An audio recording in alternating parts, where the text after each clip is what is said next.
Lula disse que quem vive de dividendo não quer trabalhar e tal. Mas a pergunta que eu tenho, a União, né, que recebe mais dividendos? Nesse momento se você gosta desse título público pagando IPCA mais 6,5 nesse exato momento, você deveria amar investir em ações. Daí eu vou explicar para vocês por quê. Fora os impostos que ele taxa a gente, hein? Poderia pelo menos não cobrar, não ser meu sócio, né? Exatamente. O governo é o nosso maior sócio, né? Então devolve minha parte que fica. Os dividendos aí, pô. Inclusive, tem muitas empresas, se não todas, né? Por exemplo, um dos setores que mais é taxado no Brasil, né? Muita gente não sabe disso. Fala assim, os bancos dão lucro, dão dividendo, mas simplesmente, quiçá, né? Depende, lógico, da avaliação, como você faz essa avaliação, mas percentualmente o setor é muito taxado, o setor de bancos. E o Haddad até está inventando aí de talvez aumentar, né, a contribuição dos bancos, mas o Haddad não iria fazer isso, ele não gosta dessas coisas. Eu também acho que não. Tá rolando uma porrada de meme, né? Então, eu tô falando pro Alex chegando aqui, assim, cara, quanto meme, né? Nunca vi tanto meme. Nossa, eu acho que, sei lá. Tomara que o pessoal não faça nosso, né? Eu vi um 60 diferente, né? O pessoal gosta. O pessoal tá bem criativo. Chegou até nos Estados Unidos, lá na Times Square. Chegou até é mesmo, né? O pessoal postou na Times Square um memezinho lá. O cara pagou, né? Taxa humana. Taxa humana. E o que vocês acham dessa fala do Lula aí? É muito populista e tal? Ele só faz pra provocar mesmo?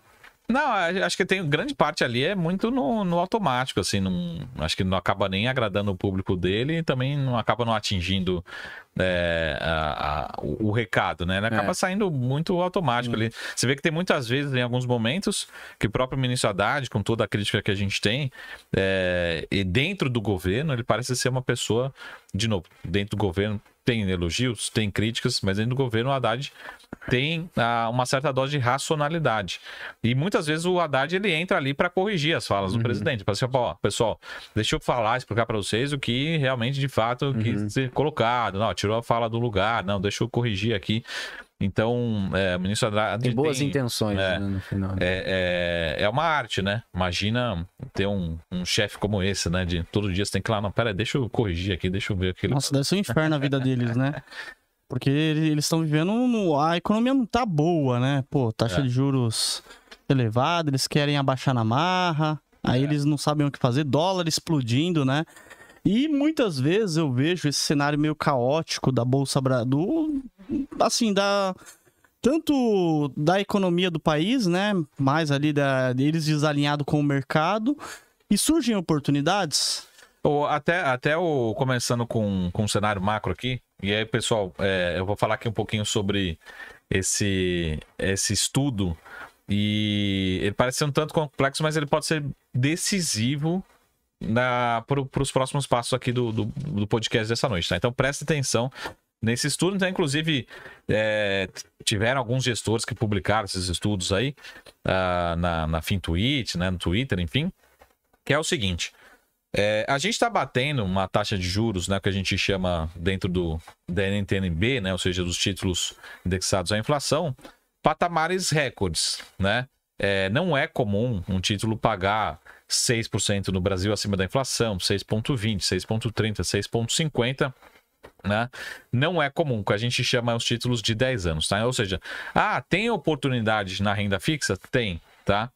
Mas, se você gosta, né? Acho que a frase, a brincadeira, assim, nesse momento se você gosta desse título público pagando IPCA mais 6,5 nesse exato momento, você deveria amar investir em ações nesse momento.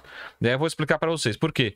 Historicamente, os títulos, somente cerca de 10%, eles batem essa taxa acima de 6,5%. Vai para 6,7%, 7% ou acima, tá? Ou seja, a cada 10 anos, um ano, negocia mais ou menos a média, né? É muito raro. Se a gente pegar nos últimos 15 anos, talvez no período da Dilma ali, que estava horrível, horroroso, a gente estava chegando nessas taxas, tá? Então não é comum. É muito raro 10% do tempo ser negociado acima de 6,5%. O que é normal é 4%, 4,5%, no máximo 5%, que é o padrão no Brasil. Tá? Isto posto, então tu fala, Marcos, então quer dizer que eu preciso correr para renda fixa? Não, olha o que eu vou dizer agora. Sempre, historicamente, quando bate esse 6,5%, né? O que é comum acontecer no Ibovespa, mas principalmente nas ações small caps, tá?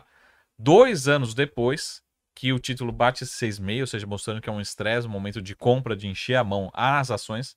Na média, o índice Small Caps ele sobe cerca de 65%. Né? Depois de 2 anos ele bater 6,5%.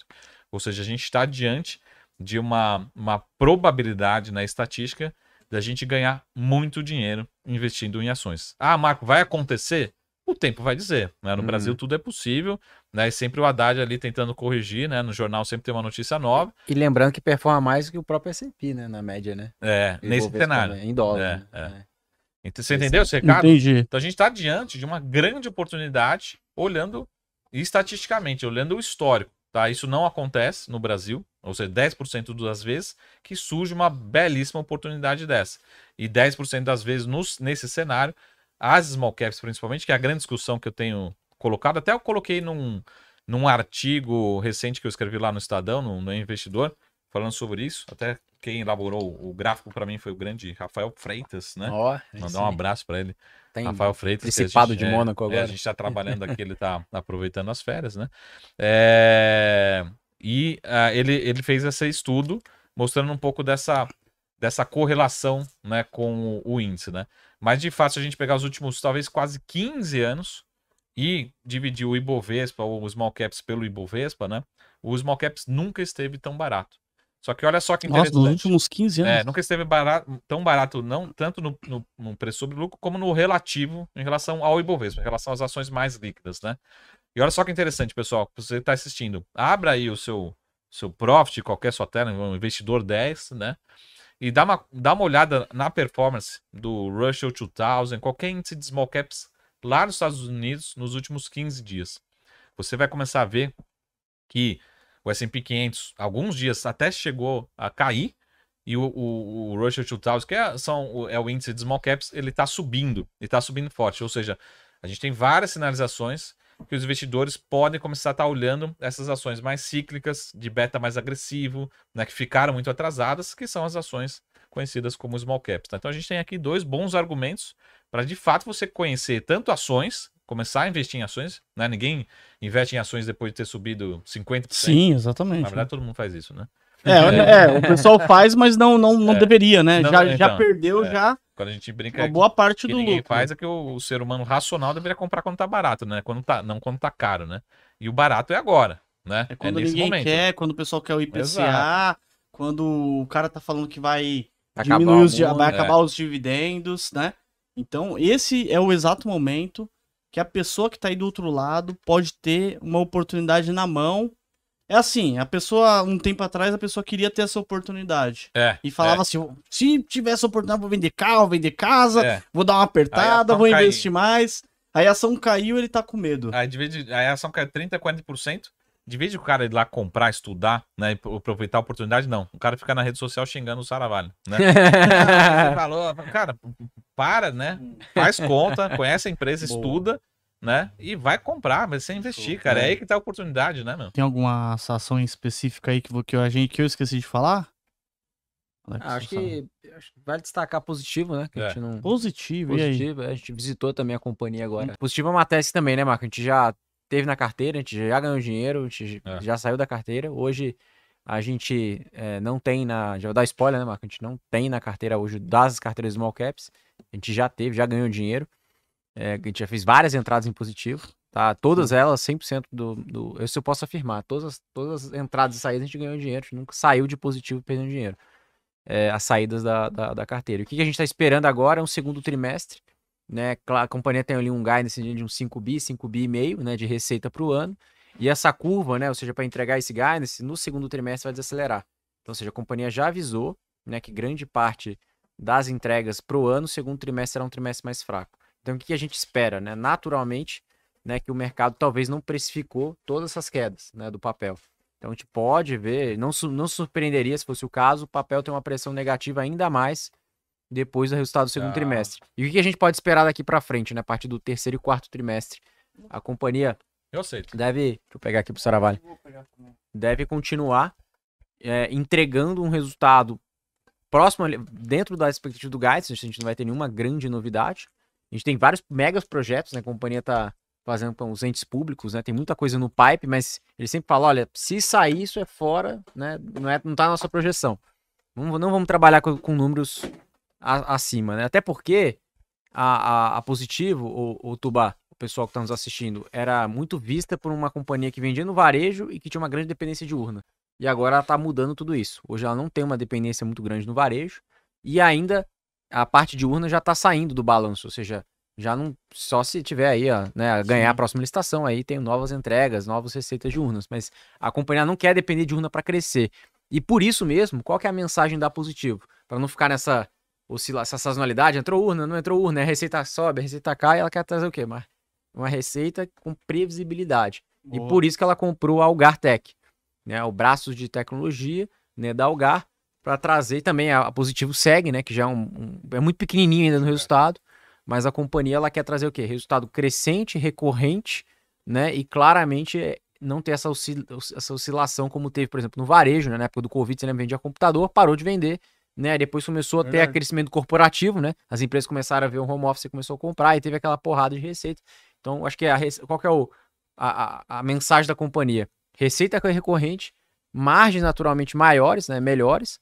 E aí, o segundo trimestre vai ser um vale, né? Ou seja, uma expectativa negativa, mas olhando daqui para frente, acho que a partir do terceiro, quarto trimestre, aí entra, sim, uma sazonalidade mais positiva e também é todo esse ramp-up de novas soluções que a companhia tem feito ali, como Positivo segue, comentei todo isso de Algar, isso vai começar já a entrar aí no resultado e o percentual ainda é melhor. E lembrando de estoque, né? A companhia tinha um grande estoque antigo, né, de computadores, né? Então eles limparam o estoque, deram desconto, limparam, agora a gente tem um estoque limpo, né? Ou seja, o estoque que não ajustado, né? Não tem nenhum grande problema de estoque, assim como o Multilaser também teve esse problema.